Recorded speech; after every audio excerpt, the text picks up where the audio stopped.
नमस्कार, मैं बीना और आप देख रहे बिहार टॉक। आपको बता दें, विपक्षी दलों की बैठक से पहले ही बिहार में सियासत तेजी से हो रही है। महागठबंधन और बीजेपी में जुबानी जंग जारी है। जहां नीतीश बीजेपी को घबराए बता रही है, वहीं बीजेपी विपक्षी एकता को फ्लॉप बता रही है। राजधानी पटना में 23 जून को विपक्षी एकता की महाबैठक होनी है, जिसे नीतीश कुमार की विपक्षी दलों को एकजुट करने की मुहिम के तौर पर देखा जा रहा है।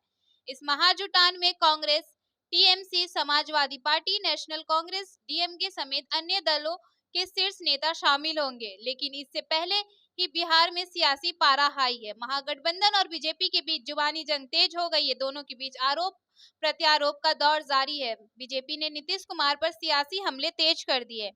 वहीं महागठबंधन भी बीजेपी को जवाब देने में पीछे नहीं है। वो इसे बीजेपी की घबराहट करार दे रही है। सीएम नीतीश ने हाल में कहा था कि विपक्षी दलों के साथ आने से बीजेपी चिड़चिड़ा हो गई है और समय से पहले चुनाव करने की सोच रही है। वहीं बीजेपी तंज करते हुए कहा था कि क्या नीतीश कुमार की पीएम मोदी से बात हुई है? आखिर वो किस आधार पर समय से पहले चुनाव कराने का दावा कर रहे हैं? वहीं दूसरी तरफ 16 जून को हुए कैबिनेट विस्तार के बाद बिहार कांग्रेस के अध्यक्ष अखिलेश सिंह ने कहा कि 23 जून को विपक्षी एकता की बैठक के बाद फिर कैबिनेट का विस्तार होगा, जिसमें कांग्रेस के 2 सदस्य मंत्री बनेंगे, साथ ही राजद के भी मंत्री बनेंगे। अखिलेश सिंह ने कहा कि 23 जून को राहुल गांधी और कांग्रेस अध्यक्ष मल्लिकार्जुन खड़गे का भव्य स्वागत होगा। आपको बता दें, राजद के 2 मंत्रियां कार्तिकेय कुमार और सुधाकर सिंह के इस्तीफा देने के बाद से ही बिहार में कैबिनेट विस्तार हो रहा है, लेकिन अटकलों के बावजूद ये विस्तार अटका हुआ है। कांग्रेस लगातार 2 और मंत्री पद की मांग कर रही है और अगले विस्तार के लिए इंतजार कर रही है। बिहार में अधिकतम 36 मंत्री हो सकते हैं और वर्तमान में उसके पास सिर्फ 31 है।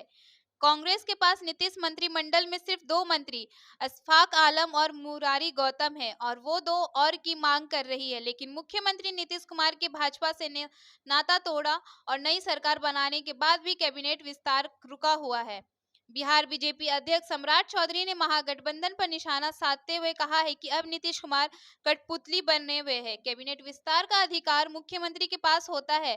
वो तय करता है कि कौन मंत्री बनेगा, लेकिन यहाँ तो कांग्रेस ही फैसला कर दे रही है, जिससे साफ होता है कि नीतीश कुमार को दूसरे के धुन पर नचाया जा रहा है। चौधरी ने कहा कि समझ नहीं आ रहा कि नीतीश कुमार सीएम है या फिर कोई और। वहीं विपक्षी एकता को सम्राट चौधरी ने दिखावा करार दिया है और कहा कि नरेंद्र मोदी के शासन का फल चखने के लिए बाद भी अब देश की जनता केंद्र में कमजोर सरकार को कभी स्वीकार नहीं करेगी।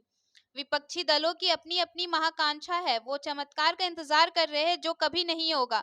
नीतीश कुमार कभी तेजस्वी के बगडोर नहीं सौंपेंगे, इसलिए वो कांग्रेस भी हर तरह के अपमान के साथ तालमेल बैठा रहे हैं। वहीं दूसरी तरफ पूर्व डिप्टी सीएम और बीजेपी सांसद सुशील मोदी ने विपक्षी दलों की बैठक को भ्रष्टाचार, वंशवाद की राजनीति और जातीय स्मरीकरण में डूबे नेताओं का जामवारा करार दिया है। वहीं भाजपा सांसद रविशंकर प्रसाद ने कहा कि विपक्ष की बैठक या नीतीश की चेन्नई दौर का कोई असर नहीं होने वाला। विपक्षी महाजुटान का ना तो बिहार पर कोई असर पड़ेगा, ना ही देश पर। राजद नेता शिवानंद तिवारी ने कहा कि भाजपा की बेचैनी स्वाभाविक है, क्योंकि बिहार एक बार फिर देश के संविधान और लोकतांत्रिक मूल्य को बचाने के लिए देश को एकजुट करने की पहल कर रहा है, जैसा कि आपातकाल के दिनों में जेपी के नेतृत्व में हुआ था। जेपी के 2 शिष्य लालू यादव और नीतीश कुमार के हाथ मिलने से बीजेपी की घबराहट का अंदाजा लगाया जा सकता है, क्योंकि वो अपनी हार दीवार पर लिखी देख रहे हैं। कर्नाटक तो सिर्फ ट्रेलर है। ऐसी ही खबरों के लिए बने रहिए बिहार टॉक के साथ।